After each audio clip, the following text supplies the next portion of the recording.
Your voice, your opinion, your community. Fact TV, free speech, protected.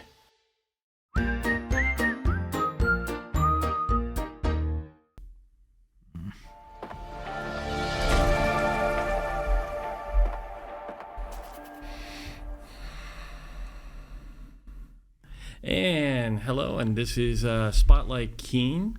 Oh, you just woke me up. Hey, how's it going? And I'm Chris Coates, and you are... I am Randy Filio. And we're another segment of just keeping you up to date on what's happening in Keene and the surrounding area, state, whatever comes across our minds. I mean, I got a few things today have nothing to do with anything. So. Nope, just wake up and wing it. Yeah, so... that could be the name of the show, Wing It. So start off with, there was a celebration this weekend with at the Colonial you were telling me about, and what I've heard from people that went, that they did the Hunchback of Notre Dame, right? Silent film, but they had real musicians, live musicians doing the music, right. And they said the musicians were phenomenal.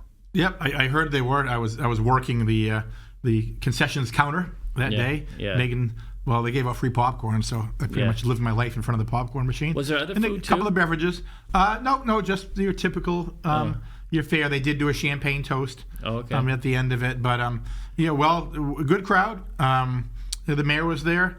And Jeff Rapsis, who was out there, doing the music. I don't know if you remember, back in your days in city council, he used to work for the Sentinel. So the name might sound familiar to you. Okay. All right. Yep. No, it doesn't. But a couple of careers ago. Oh, okay. Well, I heard it was great. Yep. Good performance. So, but 100 years of the Colonial Theater, and it wasn't that long ago, as you remember, Chris. It was almost torn down, and then a couple of local people invested some money, and here we are. And the also, anchor of downtown. And MEDC was critical and all that. Jack Dugan was critical and all that too. I mean, it was a team effort. I understand that, but.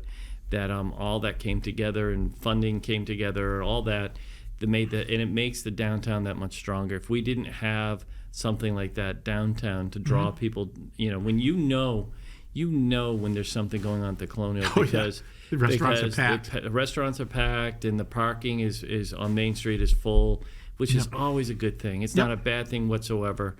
And they have throughout the year so many different things that people can go to. The North Shore comedy guys were there this weekend too. Yep, worked that one. And that just for in the middle of the winter, if you can go someplace and just laugh, it's always important. Well, you go to the Colonial Theater.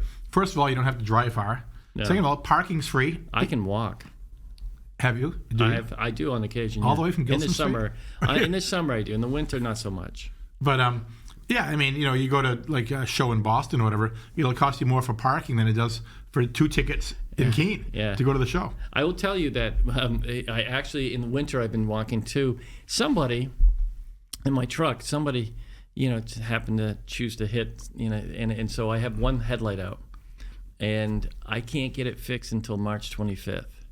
So if I'm going to have a drink and I have my truck, I park my truck at home and I walk downtown because I do not want to get pulled up. Not that I'm going to have a lot of drinks, but I don't even want to have the chance. Right. Or my wife will meet me and then we drive home in her car, or whatever it may be. But the bottom line is, but think about that.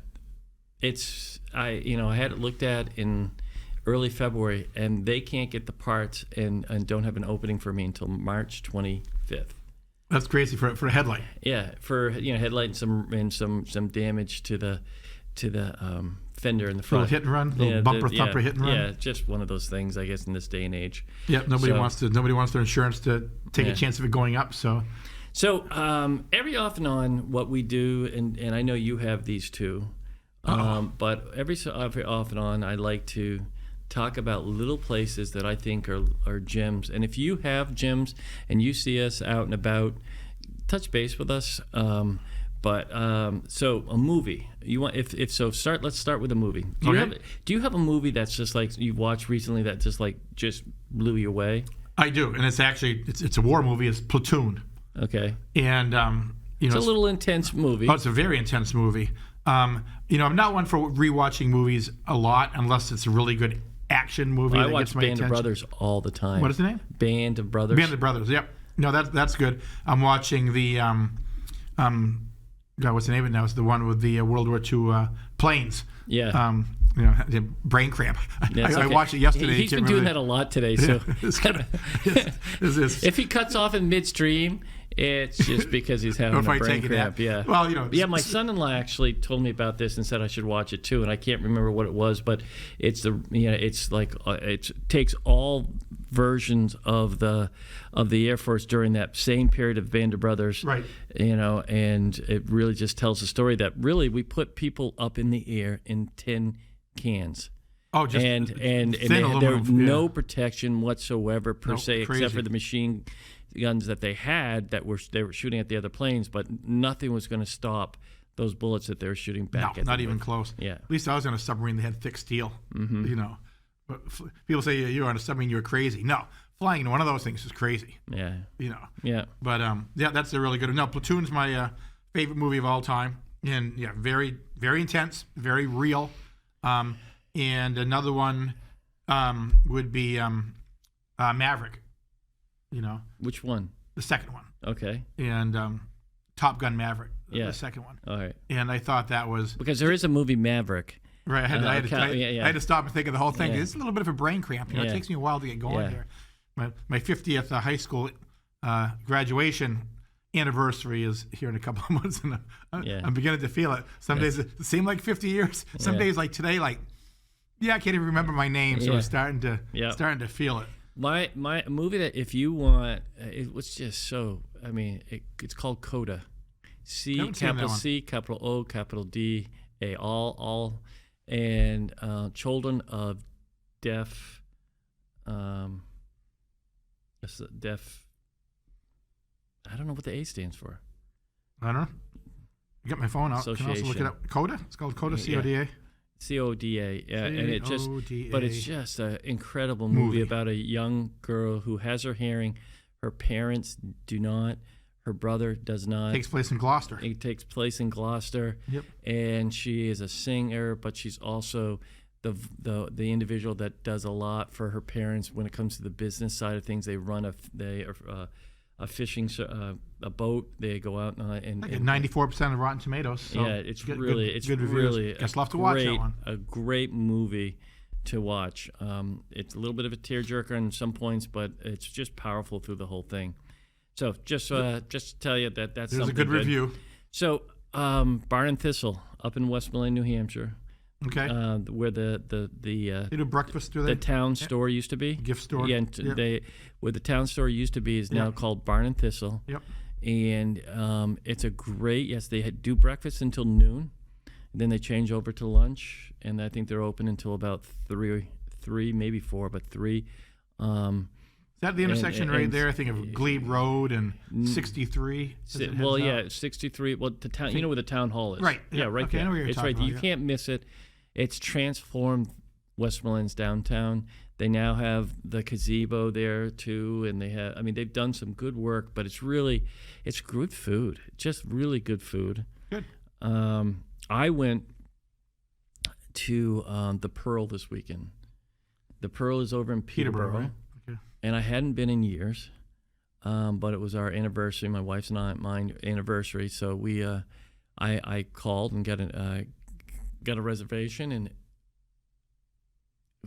it was great. I love the restaurants in Keene, but I also love trying different things too at the same time. It's like the Dublin Tap Room. Every so often I like to go to the Dublin Tap Room. If I'm looking for pub food, the Dublin Tap Room, Donnie Ash owns it. It's a golf course too. Mm-hmm. And they it's you can sit outside, and it's got a beautiful view of Mount Monadnock, and it's just some good food, and just just relax and enjoy the company that you're with. And so there's certain little just secrets around here that you're getting to that point with outdoor seating is about to be be popular. It's fun sitting outdoors. I think it's the best thing that happened to the city of Keene. Outdoor is seating. That and maybe if there is any silver lining, and I say that with great caution, if there's any silver lining when it comes to to COVID, is maybe we got a little bit more relaxed about our outside seating. Right. And because of that, I love it. I love sitting around outside, whether it's at the stage, whether it's over at the poorhouse, whether it's at, Luca's, and that's another one. Luca's, how they expanded into where Luca used to be, where the what Vietnamese. Is it? Yeah, I don't want to say what the other one was. I know what the other one. That's another Funky story Monkey, for another day. They call it Funky Noodle or something. Funky Noodle or something like that. And so you go in there, and they really did really well with setting up the bar and the area and sitting there. And I had a meeting there, so I went there and had an outstanding chicken sandwich, and just enjoyed the atmosphere, and it was relaxing. A great window that you can see out. But I will tell you too, Muse, which is an offshoot of the second restaurant of Fireworks, is they've got a burger at Muse right now that is really good. The funny thing about Chris here is, get into politics, whatever, no matter how mad he might get at something, if you just toss the word food, the guy just lights up like a friggin' Christmas tree here. Just tossing. But, for a city Keene size, we do have some really good areas. Chris, you'll remember, because you were on council too, it wasn't that long ago where we didn't have any outdoor seating. It wasn't allowed. And we started to talk about it a little bit because it was down where Margaritas is. I was on the council, we started talking about it. Yeah, Margaritas, because they had a wider part of the sidewalk. They were one of the first ones because they had so much space. There was so much opposition from some people about outdoor seating, especially when we said, well, they can serve alcohol outside. People might not remember this, but there was a group of opponents to this that was loud. And, the council, to its credit at the time, stepped back, took a look at it, and says, no, we can do this and keep it in control. But I applaud those that came forward from the restaurant side of it. Right. Luca was one of them. Donnie with the Lab and Lager at the time was one of them. There were others too and they explained it out. They said, listen, there's multi-levels. If we get permission from you, we still have to go through the process of making sure we're meeting the state standards when it comes to the Liquor Commission and then how do we serve things. A lot of hoops to jump through. They said there's more to it than just getting your approval. And it made us feel at ease, and it is it's worked out. It's shown. People have been shown. It's been incredibly responsible. Well, not only has it worked out, Chris, as you know, the number one thing voted on by Keene's readers of the Sentinel, the number one issue this past year was this downtown project. And what are we doing in the downtown project? We're widening the sidewalks. Why are we widening the sidewalks? Because there's demand for outdoor seating. There's more demand for outdoor seating. Some of the areas downtown right now don't have very wide sidewalks. So we're going to tweak those. Everybody's going to get a little bit wider sidewalks. So, it might be a retail shop now, but, in 2 or 3 years, who knows? It could be a restaurant. So there's going to be more sidewalk space downtown for eateries, people to sit outside. So, here we go, a decade or two ago, whatever, people adamantly opposed to it. And here we are down the road where, hey, let's do more outdoor seating. So that's why sometimes when you're an elected official, you got to sit back and listen and do the right thing and not just knee jerk. Right. So it's worked out well. The downtown issue comes back before the committee that I sit on eminently. That's back on the front burner again. We've got to do that right, because the last thing you want to do is, you and I have had this conversation, you can't shut down all of downtown at once. You've got to do it in segments. But my understanding that it's pretty much a done deal per se. It's going to happen. You guys did a concept. Nothing's really changed from that vote. You could change it, but nothing has changed. Well, nothing's changed yet because the engineers haven't come before us yet to show us. We put a concept out there. Mm-hmm. The engineers got a hold of it. Stantec got a hold of it. City of Keene engineers look at it. And now they're going to come back. And, I don't think there'll be a dramatic change from what was approved. I don't think anybody really wants to go back to square one. But I think there's going to be, my opinion is, there's going to be some tweaks and changes to it. But I don't think it's going to, like I said, it won't take us back to square one. But, one of the issues that I've had, and I mentioned to you this before, Right now, they're looking at expanded sidewalk where people can sit, and then this is an expanded walk and bike lanes, which is about 15 feet. And I think it was 8 feet pedestrians, 7 feet bikes. In my opinion, there's not enough bikes to give 45% of the space to. Mm-hmm. I think if they're adamant we want to do a bike lane for those 2 blocks, let's look at it. But for an example, you do a night where the Colonial Theater has a show and 900 people come onto the sidewalk. Well, your percentage of pedestrians versus bike riders is probably like 99.9%. And we have to make sure that you're not going to isolate that 7 feet just for bikes. If you're going to have that many people downtown. So I think that part of it needs tweaking. Will bike lanes stay? Possibly. My opinion is you don't need them for 2 blocks downtown. I still stand by that. We've got the bike trails coming in from east and west that'll get you downtown. Right. I mean, if you're going downtown to shop, right, then the bike paths bring you there. Right. Bring you to the co-op, whatever it is that you're going to. But once you're downtown, if you're going to be downtown, you have to be walking your bicycle anyways. If you're riding through, if you're going from Keene State College up to the rec center, mm-hmm. then you're riding in the street like it's always been. Or you do like you and I did back in the day with our little Schwinn Stingrays. You literally just kind of rode. Mine was a Raleigh, just so you know, it wasn't a Schwinn. Mine was a Schwinn. I had a purple Schwinn. I had a Raleigh. Stick shift. My dad drove me down to Leominster, to this bike shop in Leominster to get this Raleigh 3-speed. I got mine at Andy's bike shop in downtown. I know. Keene. We went to Andy's, but he didn't have what we were looking for. Picky. Yeah. I didn't want the same bike as you anyhow, so I had a stick shift. With you being much older than me, if you were still riding the Stingray at that point, I feel bad for you. If you hadn't gone over to like a 10-speed, No, I probably still have it in my garage somewhere. Yeah. It was fun. But yeah, back then, and you talk about bike riding back then. There was more bike riders back then than there are now by far, because every kid rode a bike. You didn't get driven anywhere. You wanted to go somewhere, get on your damn bike. Yeah. My parents would be like, "You want to go where?" "Yeah, I want to go miniature golfing, out in West Keene." And I lived up in the North End. Okay, see ya. My thing is that, and I just don't know it.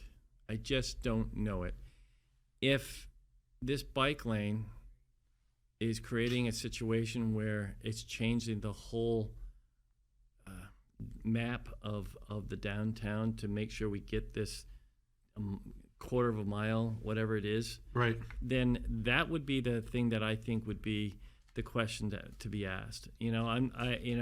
My thing is, like I've told you before, lived here all my life. I've ridden all my life. I actually rode downtown Memorial Day and followed the parade up the street on a bicycle, right up Main Street. We got to the light. The light was red before the band had started, and I just waited. And when it went green, I just got on my bike and kept pedaling up Main Street. Yeah, I think we've overcomplicated it. Even on the like Central Square, that would stop because there's where you can't do anything there, right? So I don't know. Somebody explain it to me, or somebody visually show it to me so I can see. Well, it's going to be coming back up in there's going to be a public workshop in March, April, and May, breaking it down into quadrants of different phases of it. Yeah, I believe it's on Wednesday. Don't hold me completely. I think it's Wednesday the 6th is the first one at the rec center. It's going to be virtually there all day. Then the following week it comes to MSFI committee. Yeah. So the public will have a chance to look at it again. So it's going to be, like I said, it's not a done deal. One thing about, Councilor Greenwald is the chair and I'm the vice chair of MSFI. We want everybody involved. And so, the underground, that's a done deal. The above ground, yes, there still could be some tweaks there. So we'll see. But, like I said, I have my opinion. Other people have their opinions. And I'm just wondering. I think the other thing is I'm wondering if you score a higher score if you're going after grants, if you have that in there. Well, they're looking at that now. There's different things will draw different grants, and that's going to be part of the equation. What's out there? Are we getting any grants? Originally the estimate was $7 million, which, well, that's another story for another day. I'm not even going to go there. I don't think it was ever $7 million. And now it's about 18, 19 million. Well, there better be some grants there. No, it's 16.8 or 16 point something. Yeah, I think it's a little bit higher than that. But, but whatever. So because if you're saying that, then it's gone 7 to 14 to 16 to now even higher. Yeah, and I think the lesson is the more you wait, the more it's going to be expensive. It could be, but then again, interest rates are going down, so that could offset part of it. And before, as you found out with your headlight, waiting for parts and materials has been a problem. That's easing. Yeah. So interest rates are going down, but corporate greed is not. Oh God, no, that's not. That's not we talked about this multiple times. Whether it's corporate greed is huge. It's they look at a bottle of soda now. I mean, who thought we'd pay over $1? Who thought we'd pay over $2 for it's heading towards $3. Everything is showing that things are going down. I just saw in Marlboro if we're under $3 for gas, which will go up in the summer because supply and demand. Supply and demand. I get that. And now that OPEC has, a year and a half ago said that they're cutting back on the oils that the oil export that that just pushes up the barrel per price. Did you know that the United States price per barrel is the number one supplier of oil in the world, even ahead of Saudi Arabia? People think that the U.S. is like an oil dry country. Export. No, I'm saying it on purpose. We need to keep it here. Yeah, keep it here. It's like one of those things. Remember when the northern what's that? What was it? The Northern Power. When they're going to do this electrical thing all the way through the state of New Hampshire up over the Northern Pass and all this stuff, and multiple people asked, "Where's it going?" Oh, it's going to here. No, I mean all the way down. My thing is that no, the great thing about the economy right now is that it has recovered better than what was projected, better than any other country in the world currently, but we're not feeling it. And I don't think that's just my simple view, but I don't believe it has anything to do with anything but corporate greed. And that's it. If the shareholders and those that play the market and the people that really play the market never seen better days. Nope. Never have seen better days. And that tells you something, that up here it's all happening, but down here it's not. It's corporate greed across the board. I use this, and I've used this on the show before, but my Chips Ahoys went from this size down to this size, and the price went up. Right. Now that pricing is coming down, now that the gas is coming down, all that, is my cookie going to get bigger, or is the price going to go down? No and no, because we'll still buy them. Yep. And that's the problem. And it's just there's a country, and I don't remember what the country is, that just did this. No, it's not a country. It's a grocery store in another country. It's a major chain in that country that said, PepsiCo, no more. Nabisco, no more. They said no more to all these brands. They said, we're done. Either you change your pricing structure, because we're not going. You're charging too much. And if we could somehow, as a society, do that, take on one at a time, whatever it may be. Maybe we start with my Milky Way bars. You guys are going to think that all they do is eat, but seriously, if we started pushing back as a society and told these then we've done this before, and it's had real effect. Yep. Real effect. When you talk about the stock market, I mean, think about it. I was just reading, I think it was Netflix and a couple other companies. You read where they're laying off, like 5% of their workforce. And so you put all these thousands of people out of work, but the stock goes up. Yeah. You're right. The rich get richer. It's like during a recession for the middle class is a crusher, but a recession makes millionaires billionaires. Yeah. Because they can afford to go in and buy low. Yeah. So it's, once again, you're right. It's corporate greed. The rich get richer. And if you look at our country, especially over the last couple of decades, the middle class, I mean, incomes haven't gone up, but the cost of everything's gone up, but because of corporate greed. Yeah. Housing, anything. Your Chips Ahoy. Yeah. No. So it's tough. We're seeing it. We're seeing it on the political spectrum. We're seeing it in our stores. We're seeing it in our pocketbooks. It's time, in my world, to think it's time for us to figure out how we can push back. Yep. How we can thoughtfully, pragmatically tell these people enough already. Enough. Don't ask Trump for a loan because he doesn't have any money anymore. So yeah, well, we'll see. Wait till the end of the. I'm one of those people that says I'll believe it when I see it, and I understand that there's certain guidelines in this, and that some of the monies that he has to pay is interest on what he hasn't paid already, and I get all that, and that's not going to change if he doesn't. But I'll believe it when I see it. Well, all the above, across the board, all the above. I'll believe all of it. He'll probably ask the supporters to just donate 20% of their weekly wage to him. He can't. It's crazy. I know. It's interesting, but it's going to be an interesting election year. I don't want to talk about that.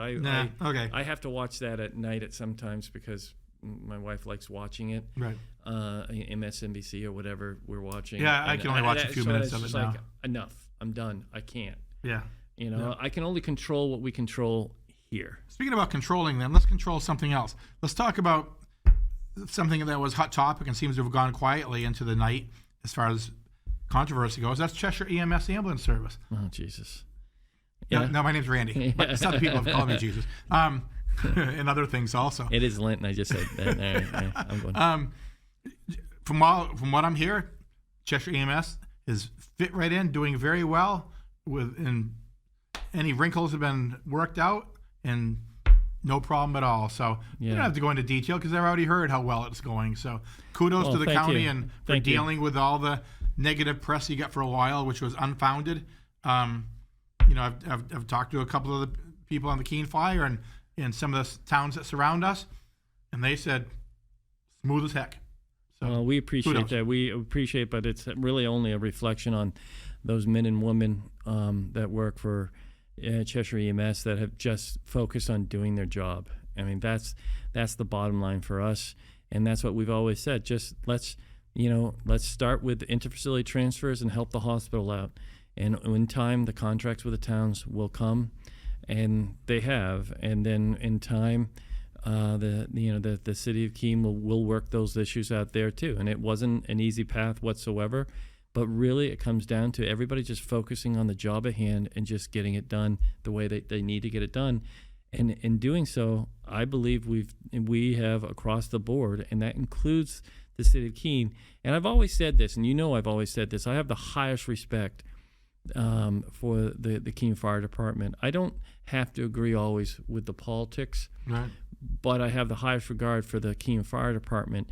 I mean, when you have had a fire in your home, and I've had a fire in my home, and how they came in and handled it, and how they walked with me through this whole situation, because it could have been a lot worse than it was. It only ended up being about $20,000 or $30,000 worth of damage, but that's because they got in there and they dealt with the situation extremely quickly, and I'm always going to be very appreciative of that. But even before that, when you and I were on the council, these guys every day went out and did what they needed to do. And I know it's changed over time with call, firefighters and all that jazz. But the bottom line is that we're going to do what we can to help support the city of Keene as best we can. Doesn't mean we can always be there 100%, because we also have other towns in Cheshire County we have to be at too. And we also have to work with the hospital to move those patients where they need to be too.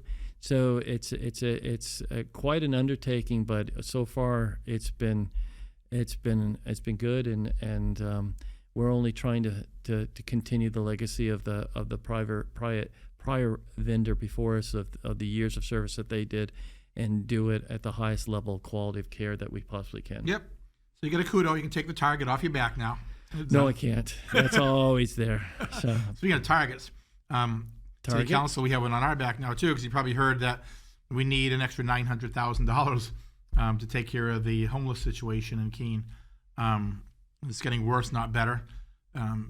that's so typical for cities like Keene, Nashua, Manchester, Concord. Your hubs. Dover, Somersworth. Yeah, as you head over on the seacoast. You know, all those over there.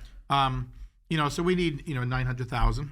And, of course, there's a bill before the Senate right now. Senator Fenton of Keene has submitted a bill to have the state help out because it's not fair to the local hubs to have to foot the bill for all of it. You know, when the homeless come in from the other towns and the other areas and come into Keene, and then we're left, you know, basically holding the financial bag. So hopefully it gets some traction. I know a lot of the smaller towns are against the bill because they come up with it, well, we don't have a homeless problem. Well, you don't because you send them all to the cities. Yeah. You know, so hopefully Senator Fenton's bill will get some traction. But it's only a drop in the bucket. It's only like, I think it was like an added $2 million or something. We just want a little I mean, help. I could be wrong with that, but you guys, I mean, if you guys get, yeah, I mean, it's,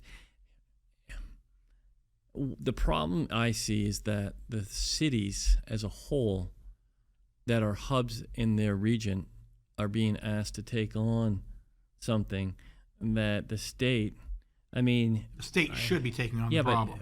But right now I think the state pays like $20 a day for homeless shelters. Okay, $20 a day. You know, they should that should be closer to $100 a day or $80 a day or something like that. At least. And then all of a sudden, those places are able to run at the levels they need to with the staffing that they need to have, and people it just feeds each other. And at the same time, they should be working with the cities to try to come up with plans on, you know, this is not going away. And so the more that the cities can have help in this region across the board, not just the city of Keene, the better the outcome's going to be. Absolutely. You know, like I said, we're looking for 900,000. That's just for the upcoming year. I mean, that's a Band-Aid. That's what that is. And then, you know, you hear up in Concord, you see, you know, Sununu doing his grandstanding saying, oh, we're going to send $800,000 to Texas to help them out down there. First of all, Texas's economy is a little bit bigger than New Hampshire. You know, Texas can take care of their own problems.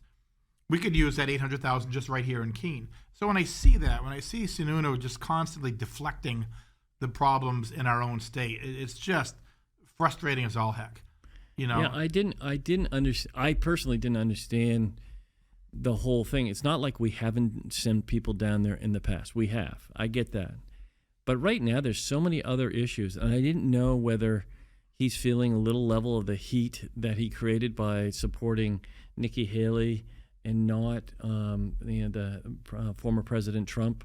I don't pretend to understand that all of a sudden he's doing this when exactly what you just said about or around the city having this bill for, you know, this need for $900,000.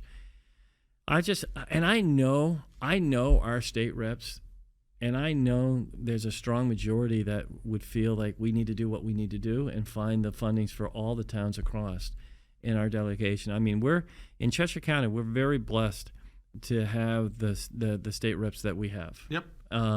No questions asked in my mind, and the commissioners too. And they really work to try to make a difference. And I can't thank them enough for the work they do across the board. No, they're still in the minority up there in Concord, but not by much. The executive committee this week of the executive committee of the delegation here in Cheshire County move forward a recommendation to the full delegation, which will meet March 18th for our budget for 2024.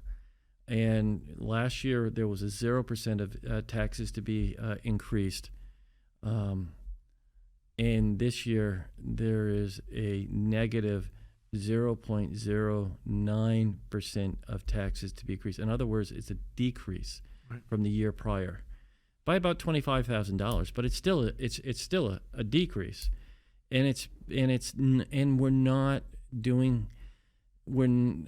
not a painful situation at this point. I can't always promise that we're going to have budgets like this, but if you look since 2019, we've had 3 years of at least zero or now negative, and then the other ones were 1% or 1.35%. Yeah.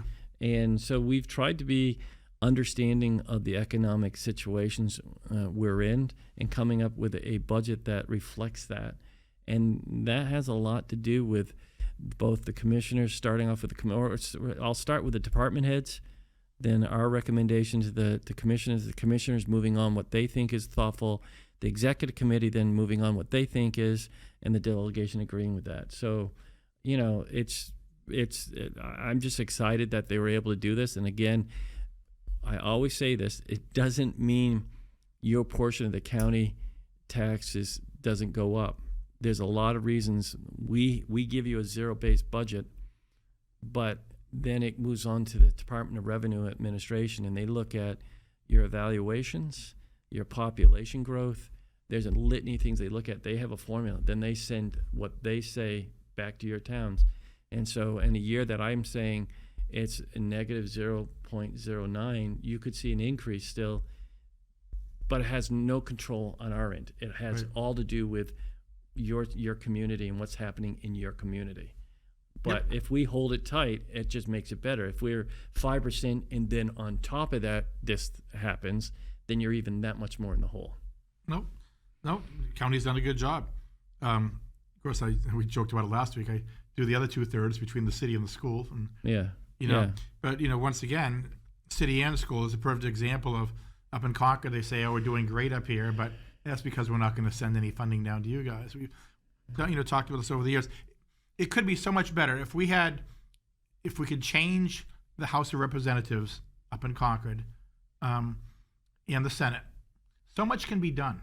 A lot of what happens up there right now is just a matter of we got the win.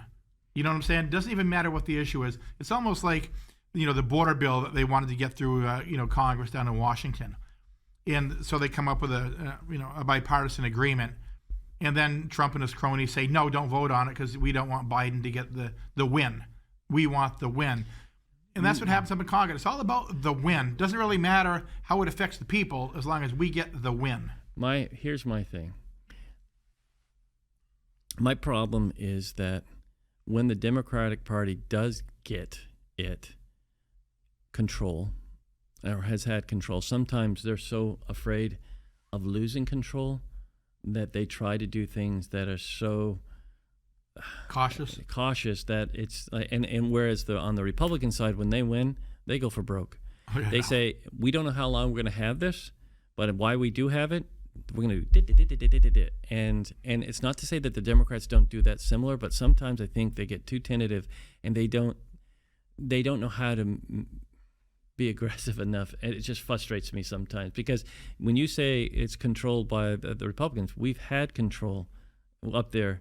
You're right. They got too timid. And we could be much more aggressive than we are at times. And I sometimes think it just comes down to the leadership. Now I don't care what anybody says. We are very fortunate to have the federal leadership, the federal representatives that we have. In down in D.C. in Shaheen, Hassan, Custard, and Pappas, they when I needed them during COVID, they were there, and they were there anytime I asked. And I've got a congressional record that I have in my office where they used my words, that letter I sent down to, and I'm not saying that for any reason, but to say that they really were listening to us. They really wanted to know how they could help us during some crucial times, and that's how they've always been, and they continue to be. It's interesting because when Senator Sununu was there, he was a huge advocate for housing, and people didn't know that, back in the day, and. So it's sometimes we've had some really amazing, we've had not so great leadership, but we've had some really good leadership at times too, and that have done certain things at certain times. But right now, the four that we have down there, the top of the game. I was at a funeral a few weeks ago, and I had an opportunity to talk to former Senator Leahy, and I introduced myself because I've met him before, and I said, that I had just had an opportunity to see Senator Sheen. He said, "Will you tell my good friend from New Hampshire that I miss her? She is. I'm telling you, Chris. I'm telling you, she is as good as they come, and she's got a mind that recalls everything." And I went to her when I couldn't remember things because she would say the date, the time, who was in the room, what was discussed, and we could just nail that down and move forward with whatever we were working on. But she is a strong advocate across the board for so many good things for New Hampshire. How many years she have left in her term? I think she's got 4 total. I think it's not this cycle, but the following cycle that she has to run again. And who knows? I mean, who knows if she'll run again, or if she does, would this be the last term? And then, and what? But it's okay. She's had an amazing run. She's done a phenomenal job. Yeah, an amazing run. So some people say that Senator Gregg was an okay. I've heard this. He was an okay governor, but he was a great senator. And some people have said, what was the senator? Yes. No. If I've heard it many times about Republicans and Democrats. I've heard all these things about how gifted and how strong they were from people outside of the state of New Hampshire, right, that look in and say you really had a good one there. Not so much there, but there, kind of thing. We're fortunate with the delegation we have now, for sure. Hey, speaking about Concord, the pot bill is about to come back up again, the marijuana bill, and has about zero chance of passing again because the Liquor Commission wants total control over it. Others don't want the Liquor Commission to have total control over it. They feel it should be separate. And in the end, they're not going to have enough votes to go either way. And the unfortunate part is there's so much lost revenue because all the other 5 New England states have legalized it.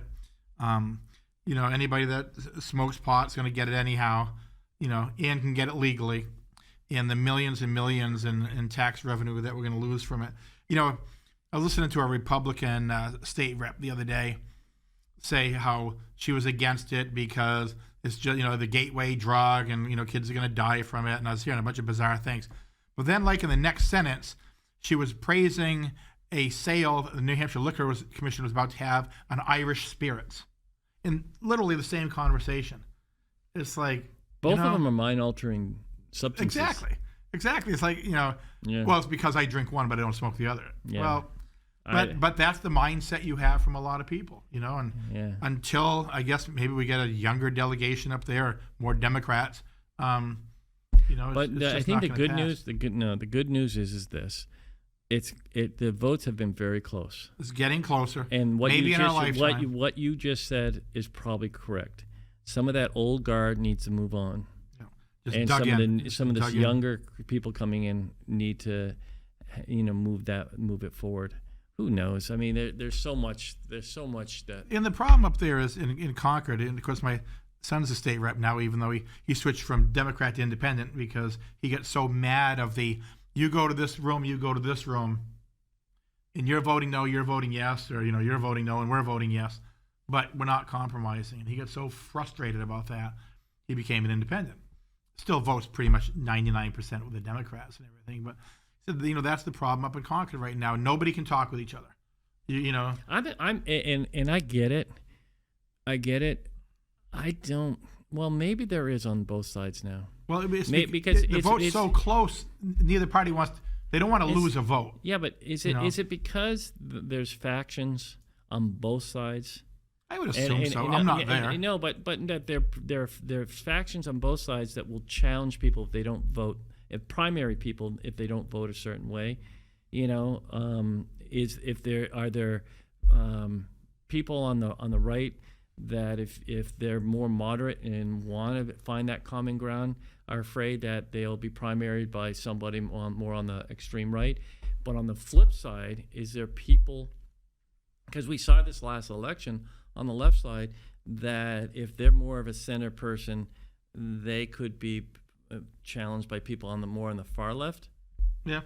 I don't know. Yeah, I mean, I don't know what they. I don't know. I guess the way that I look at it is, but does that stop conversation? Well, because they're afraid to be primary. You're only making $100 a year anyhow up there. So go up there for the 2 years, just do the best damn job you can. And if you get primaried, you get primaried. But so what? But they.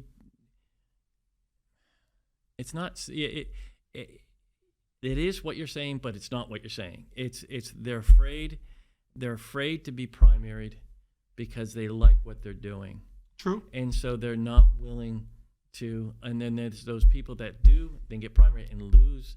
I mean, it's a mix.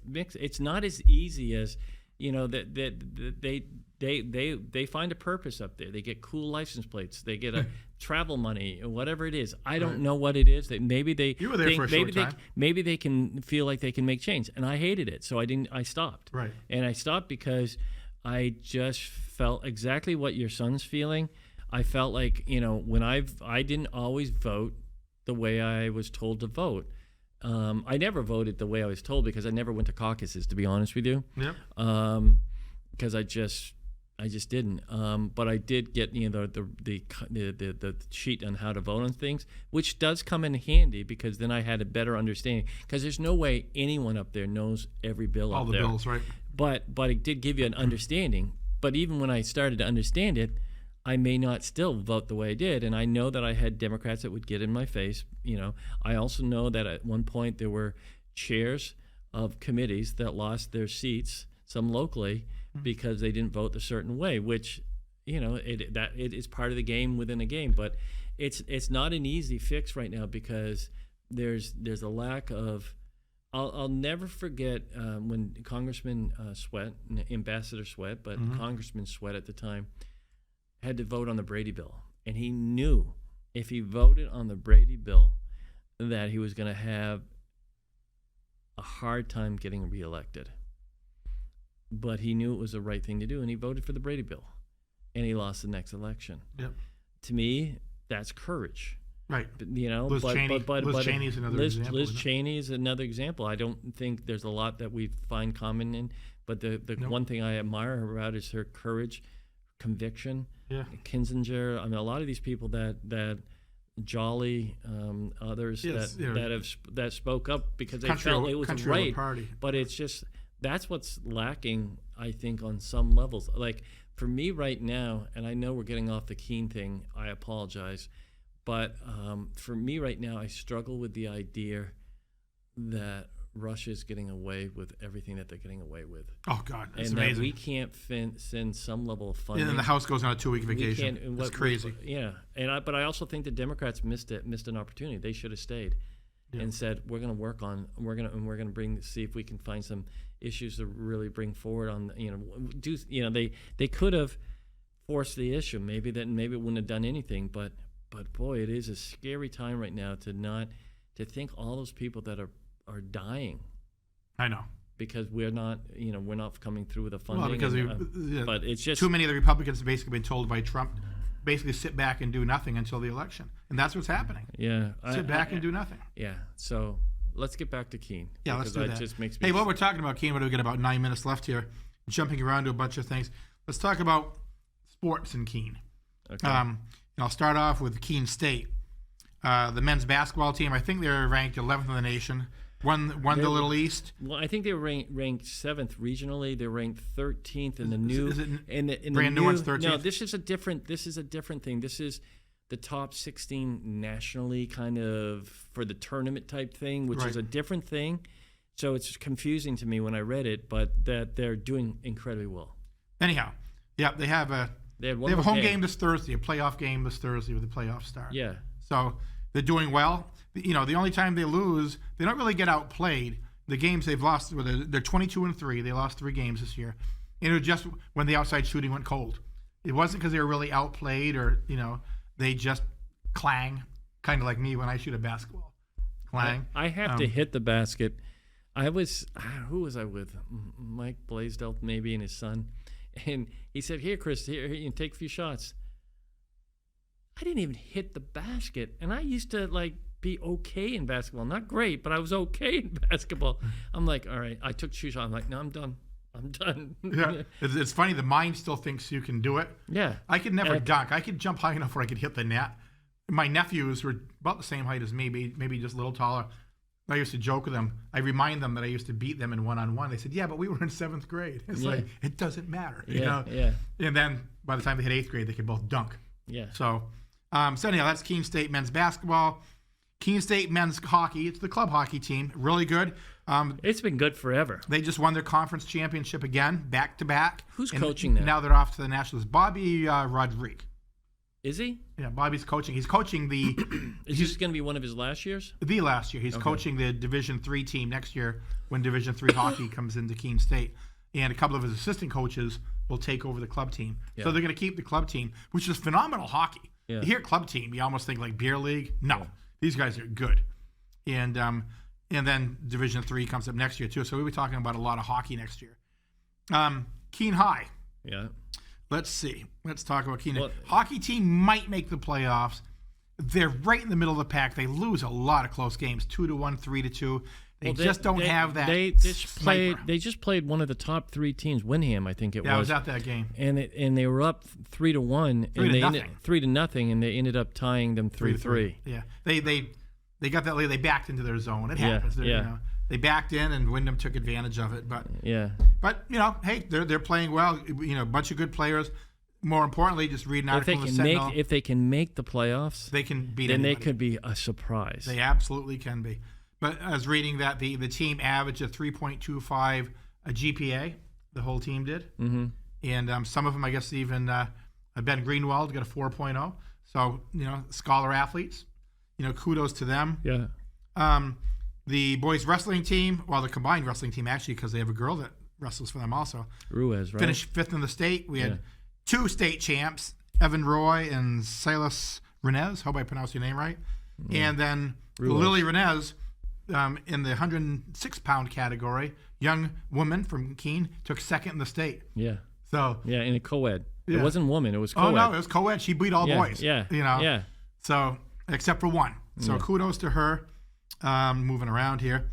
Boys basketball, finally, after years of just not having a really good team, they're 10-6. They're 6th in the state, but they're only like 1 game out of being like 3rd. It's that close. Well, they let's give them credit though. I mean, this program has been slowly turning a corner, and Coach Boulay, Ray Boulay, who was a star athlete at Keene High School for years, has done a great job of really nurturing this team, bringing them along, and they're peaking at the right time. They are. They were, like right around that 500 mark, or working towards that 500 mark, and all of a sudden they've gone flying past it. Yep, they're doing excellent. So hopefully they can finish the season strong, get into the tournament. Same thing. And see where things happen. You know, anything can happen. They're a good team. A lot of juniors on the team, so they're going to have a returning good team for next year also.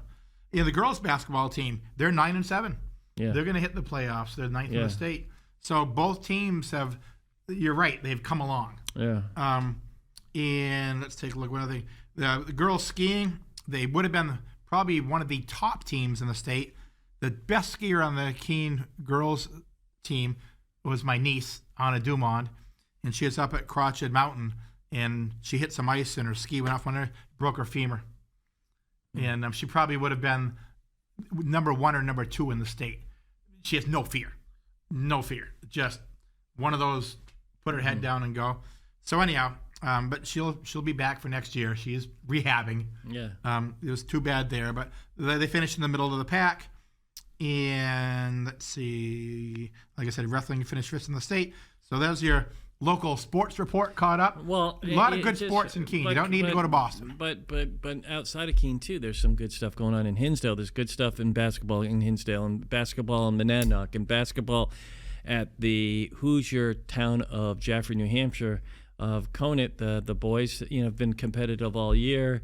The girls transitioning a transition year, they're still competitive, and so we're very fortunate across the board. Yep. And I want to remind people, Colonial is an amazing place, but if you want to see a great movie in a great movie theater, Park Theater in Jaffrey, great little place. Great little place. So noted. And it's all new. It's beautiful. I don't think there's a bad seat in that place. Have you been to the showroom, the building, the new Colonial Theater building? Yeah. A lot of people, some people still don't even know what's there. Another good place to watch a movie or a show. Yeah. About 125 seats. You know, much more intimate. Yeah. And phenomenal place to see a show. So even though Keene.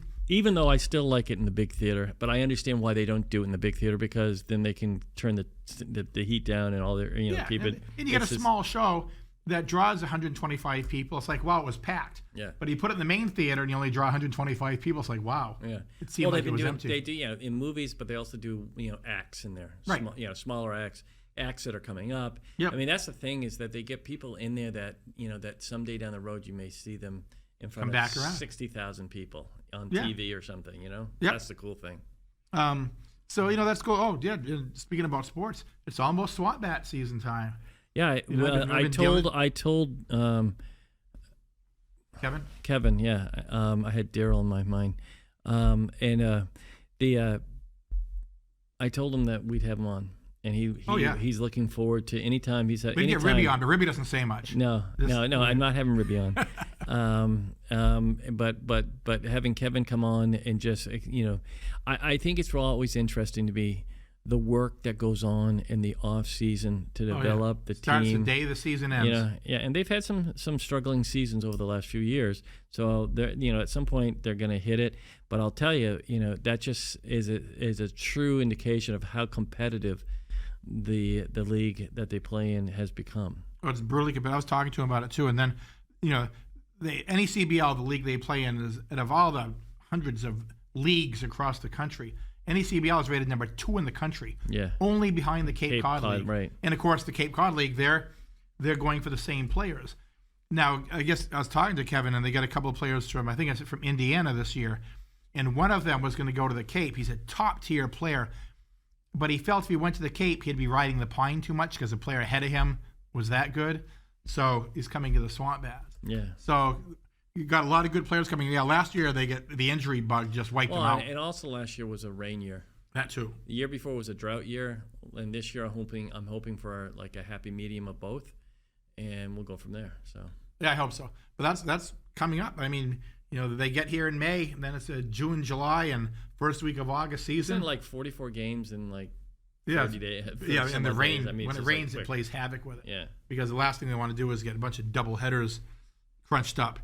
Let's see, this Saturday night, Colonial Theater, The Machine. If you like Pink Floyd, go to the Colonial Theater. They are phenomenal. I saw them up in Concord a couple of years ago. I can't see them in Keene because I always work the big shows, so I never get to see them. I'm out in the counter.